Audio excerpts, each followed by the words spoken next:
Assalamualaikum warahmatullahi wabarakatuh. Hari ini kembali lagi bersama saya di podcast Berkala, Bincang Kesehatan Puskesmas Batunyala. Hari ini mungkin kita akan membahas sedikit inovasi kita di Puskesmas Batunyala, yaitu e-resep.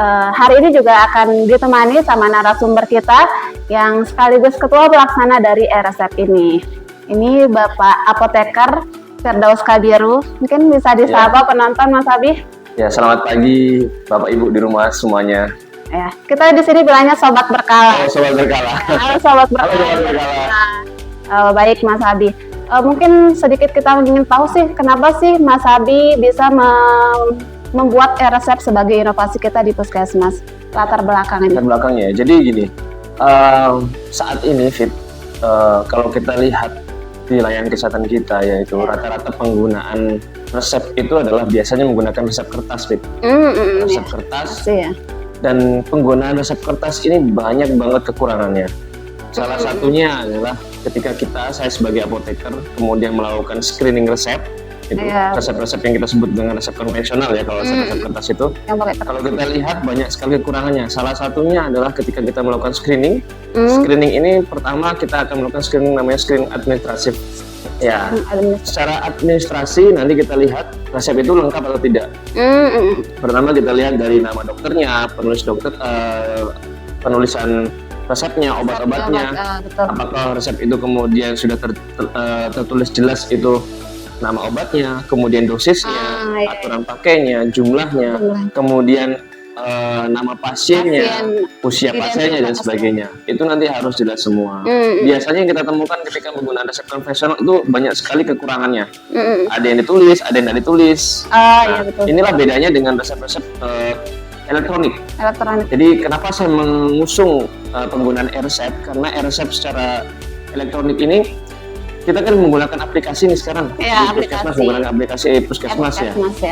Jadi dengan adanya e-resep ini, itu beberapa kendala tadi secara administratif misalnya tidak mungkin dituliskan obat tanpa dosis karena kita langsung menuliskan klik lanjut ya kalau jadi kita tidak akan bisa menuliskan obat itu tidak lengkap atau resepnya tidak lengkap kalau kemudian secara elektronik belum dituliskan secara lengkap. Baik, tadi kan sudah dijelaskan tentang latar belakang kenapa pemilihan e-resep ini ya Mas Habib. Mungkin untuk penjaringan ide kenapa bisa terbentuknya e-resep, kita boleh tahu nggak Mas Habib? Sebenarnya ada beberapa hal yang bisa kita lakukan untuk melakukan antisipasi terhadap prescribing error ya. Salah satunya memang kita menggunakan e-resep ini ya, jadi resepnya digunakan secara elektronik. Kenapa? Karena memang saat ini kita sedang didukung oleh pemerintah ya.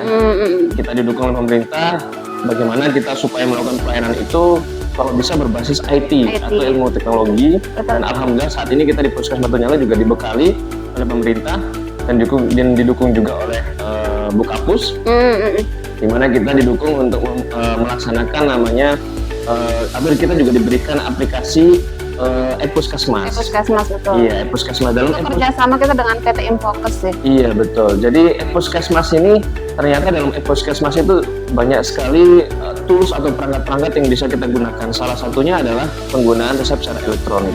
Betul. Jadi kalau kita menggunakan resep elektronik, beberapa hal tadi di depan seperti saya jelaskan tadi, misalnya kesalahan ketidaklengkapan resep, misalnya dari nama pasien tidak dituliskan, usia tidak dituliskan, kemudian secara terapi misalnya nama obat itu ada yang tidak bisa terbaca, dosis juga tidak dituliskan, waktu pemberian misalnya malam hari atau siang hari tidak dituliskan, itu tidak mungkin tidak dituliskan kalau menggunakan resep elektronik. Ya, karena harus lengkap ya diisi, baik jumlah kuantiti gitu harus lengkap. Itu baik. Mungkin kalau ada dari segi waktu Mas Abi, adakah kendala dari pasien atau gimana? Betul. Kalau dari segi waktu pelayanan, kalau kita menggunakan resep konvensional pasti waktunya bisa lebih lama dibandingkan resep elektronik ya. Karena ketika pasien menggunakan resep konvensional, mereka ketika diperiksa dulu oleh teman-teman dokter, kemudian pasien setelah diperiksa, dianamnesa sampai diagnosa, kemudian dituliskan resep, itu membutuhkan waktu.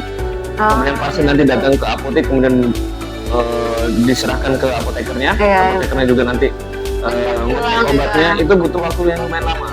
Sedangkan kalau misalnya pakai resep elektronik, kita pasien belum datang ke ruangan apotek atau ke ruangan farmasi, itu obat sudah siap. Sudah siap. Oh iya. Betul. Jadi Kira-kira perbedaan waktunya sebelum pakai konvensional sama setelah resep? kalau untuk perbedaan waktu kita bisa lihat dalam pelaksanaannya kurang lebih bisa 2-3 kali lebih cepat dibandingkan resep konvensional. Iya, gitu. Biasanya mungkin kalau konvensional 10 menit, kalau ini bisa 2 menit juga udah Bisa. jadi ya. Bisa kurang lebih seperti itu. Oke, selanjutnya Mas Abi mungkin tentang pemilihan ide nih. Tadi penjaringannya, sekarang pemilihan idenya. Kenapa sih resep ini bisa dilaksanakan gitu? Iya, karena pertama, kenapa pemilihan idenya dalam menggunakan e-resep? Karena e-resep ini salah satu tadi saya sampaikan di depan bahwa e-resep ini sudah ada dalam tools e-Puskesmas ya. Dan setiap unit kita di layanan Puskesmas sekarang, di Puskesmas Batunyala terutama, di setiap unit sudah ada sumber dayanya sendiri. Dalam artian baik itu dari operator, kemudian dari komputer, ya. wifi kita juga sudah sangat-sangat ada. kuat ya di sini. Jadi Alhamdulillah, ya. secara sumber daya, baik itu sumber daya kesehatannya maupun penunjang-penunjangnya itu sudah lengkap semua. Gitu. Jadi Dan penggunaan e-resep ini ternyata sangat-sangat membantu dalam pelaksanaan kita. Ya, terutama tadi seperti medication safety tadi ya. betul.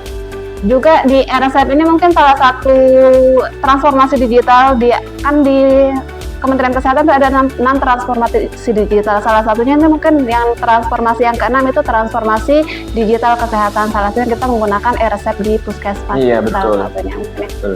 Nah, mungkin selanjutnya tentang manfaat nih Mas Abi. Ada sih apa sih manfaat kita melakukan inovasi e-resep ini? Iya. Pertama sebenarnya manfaatnya adalah medication safety ya. Jadi dengan menggunakan e-resep kita harus lihat dulu yang utama adalah patient safety. Ketika penggunaan e-resep ini diterapkan, kemudian komitmen kita bersama untuk menjalankan, itu resiko pasien mengalami pertama kesalahan pemberian obat. Kesalahan pemberian obat ini fatal banget kalau misalnya sampai ke tangan pasien gitu. Ketika kita berikan obat ke pasien kemudian kondisinya salah, otomatis resiko pasien mengalami baik itu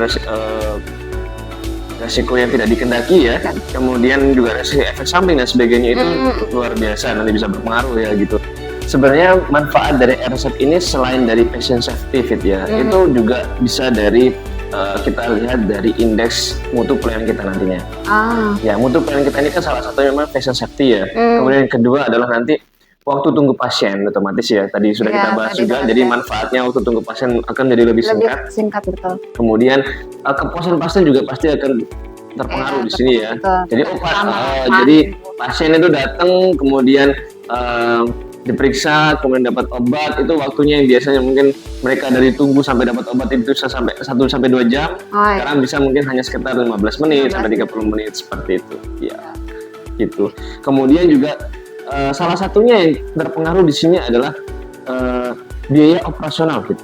Kalau kita menggunakan resep konvensional itu biaya kertas, biaya pulpen, ya. Kemudian belum nanti kalau salah misalnya ada destipo dan sebagainya ya. Tapi kalau untuk resep elektronik ya hal-hal dari ATK itu tadi bisa kita minimalisir ya. Betul. Itu sih manfaat-manfaatnya. Oke, tadi udah disampaikan manfaat, penjaringan ide, pemilihan ide. Mungkin ini pertanyaan terakhir Mas Abi tentang dampak kita menggunakan e-resep ini gitu. Dampaknya sebenarnya bisa dua ya. Dampaknya ini salah satunya untuk ke pasien, yang keduanya adalah untuk kita sendiri di layanan kesehatan. Kalau untuk ke pasien, dampak dengan penggunaan e-resep ini sendiri adalah pasien pertama akan menjadi insya Allah lebih aman ya. Baik itu aman ketika menerima obat, ya. Kemudian yang kedua insya Allah bisa juga lebih puas ya, karena otomatis kecepatan layanan akan lebih meningkat dibandingkan menggunakan resep konvensional. Tapi kalau untuk puskesmas sendiri atau di layanan kesehatan, pertama kita punya data. Dengan penggunaan e-resep itu data kita itu lebih terjamin, kemudian lebih terstruktur, lebih juga gampang kita tarik datanya. Tapi kalau resep konvensional itu agak susah banget. Apalagi misalnya rekapannya juga kan, pengeluaran dan sebagainya mungkin. Jadi rekapan kita kalau setiap bulan itu penggunaan resep konvensional susah banget. Belum lagi ada resep yang hilang, dipinjam sama teman dan sebagainya. Tapi kalau penggunaan resep secara elektronik itu semuanya transparan, baik itu secara obatnya transparan. Kita pakai berapa, kita masukkan berapa, kita keluarkan berapa dan sebagainya, itu transparan banget semuanya. Jadi dampaknya itu baik dampak untuk pasien sendiri itu patient safety-nya itu bisa lebih baik dibandingkan konvensional. Kalau untuk dari puskesmas sendiri banyak, selain dari transparansi obat, kemudian biaya operasional tadi itu juga lebih minimal. Betul. Oke, baik Sobat Berkala di rumah, tadi kita sudah mendengarkan paparan dari Mas Habib, baik tentang latar belakang pemilihan resep, dari pemilihan ide atau penjaringan ide, manfaat dan dampaknya.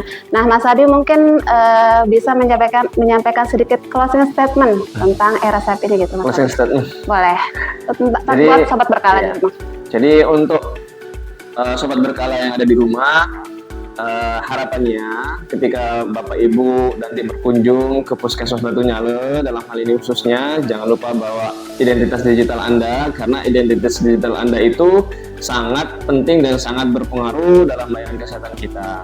Identitas digital yang Bapak Ibu punya di rumah atau Sobat Berkala punya di rumah itu digunakan di Puskesmas Batunyale untuk pendaftaran, kemudian nanti ketika dalam pemeriksaan dokter juga dibutuhkan, kemudian nanti ketika pengambilan obat juga dibutuhkan. Jadi Bapak Ibu sekalian, selama nanti penerapan e-resep ini, Bapak Ibu sekalian tidak perlu lagi membawa dokumen yang banyak-banyak.